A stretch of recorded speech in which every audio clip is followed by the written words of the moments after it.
असलम शेख जी. ताईने जे मुद्दा आणला ते फार इम्पॉर्टंट आहे. आज मुंबई शहरामध्ये कुठल्याही सिमेट्रीमध्ये, मग ते ख्रिश्चन सिमेट्री असू द्या की मुस्लिम सिमेट्री असू द्या, एकही सिमेट्रीमध्ये एवढा काळ भेटत नाही की तिथे बॉडी डिकम्पोज होत आहे. आणि आधीचं जर बघायला गेलो तर जे सिमेट्रीज आहेत ते फार छोट्या साईजचे आहेत. आणि आज मुंबईची संख्या फार मोठ्या वेगाने म्हणजे 4 पट वाढलेली आहे गेले 30 वर्षामध्ये. अध्यक्ष महोदय, परवाच दिवशी मालवणीचा एक असा सिमेट्रीचा मुद्दा होता, त्याच्या संदर्भात मंत्री महोदयांनी मीटिंग लावली. माझा स्पेसिफिक प्रश्न असा आहे की मुंबईमध्ये जेवढे हे सिमेट्रीज आज रिझर्वेशनमध्ये आहे ते येत्या 3 महिन्यामध्ये सगळे सिमेट्री आपल्याला चालू करता येईल का? कारण ही इम्पॉर्टंट फॅक्टर आहे. आज सिटीमध्ये जागा नाही आपल्याला माहीत आहे, पण वेस्टर्न आणि ईस्टर्न सबमध्ये भरपूर जागा आहे आणि अतिक्रमण पण होत आहेत. दररोज मुंबईमध्ये 100 झोपडे नवीन बांधण्यात येत आहेत. तर कमीत कमीत सिमेट्रीज याची परिस्थिती येऊ नये म्हणून या 3 महिन्याच्या आतमध्ये जेवढे या नवीन डीपीमध्ये सिमेट्री आलेले आहेत ते सर्व आपण त्याचं टेंडर काढून ते चालू करणार का?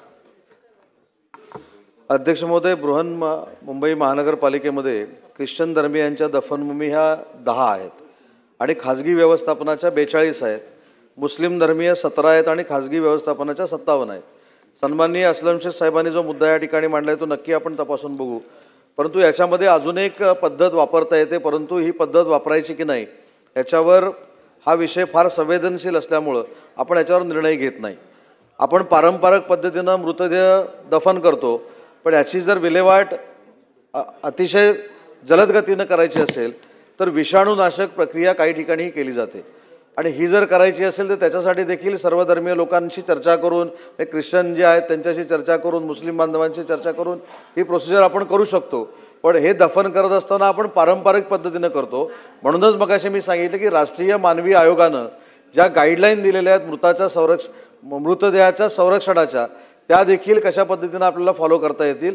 आणि आता असलम शेख साहेबांनी जो बाकीच्या जागांच्या संदर्भातला विषय या ठिकाणी मांडलाय तो आपण तपासून बघू. मंत्री महोदय, आपण उत्तर सविस्तर देत असताना ऑलरेडी जे बॉडी दफनमध्ये टाकतो, म्हणजे ख्रिश्चन असू द्या किंवा मुस्लिम असू द्या, त्यामध्ये ते पावडर टाकण्यात येतं की लवकर लवकर डिकम्पोज व्हावं, याचे पुढे काय नाही. आणि हे जे आपण जे बोलत स्वतःचे जर त्यांची मानसिकता असेल तर वेगवेगळ्या आपले पद्धतीने लोक आता ख्रिश्चनमध्ये पण काही लोक जे शिक्षित आहेत ते आपल्या दुसऱ्या मार्गाने पण जात आहेत. पण ही वस्तुस्थिती ज्या शहरामध्ये जागा नसेल त्यासाठी आहे, पण आपल्याकडे मुंबईमध्ये तर भरपूर जागा आहे आणि रिझर्वेशन पण आहे. आणि तपासायचं काय यामध्ये डीपीमध्ये रिझर्वेशन आहेत सिमेट्रीचे. मुंबई महानगरपालिकेचे कोट्याने रुपये आहेत. सिमेट्री डेव्हलप करायला किती पैसे जातात? कंपाऊंडवर बांधायचं असतं आणि माती टाकायचं असतं. माती चांगली असेल तर काय करायचं नाही, नाहीतर माती टाकायची असते. तर सविस्तर जेवढे स्मशानभूमी किंवा सिमेट्रीसाठी या मुंबई शहरामध्ये जागा आहे त्यामध्ये जर अख्खा आपण जर एका टायमाला घेतला तरी मोजून 500 कोटी जाणार नाही. तर या 3 महिन्याच्या आतमध्ये जेवढे स्मशान किंवा हे सिमेट्रीसाठी जागा राखीव आहे मुंबई शहरामध्ये त्यामध्ये आपण काम करणार का? त्यामध्ये तुम्ही सांगा की योग्य तपासणी करून 3 महिन्यामध्ये किंवा 6 महिन्यामध्ये टेंडर काढू. अध्यक्ष महोदय, सन्मान्य सदस्यांनी सांगितले त्याला मी अगोदरच उत्तर दिलेलं आहे.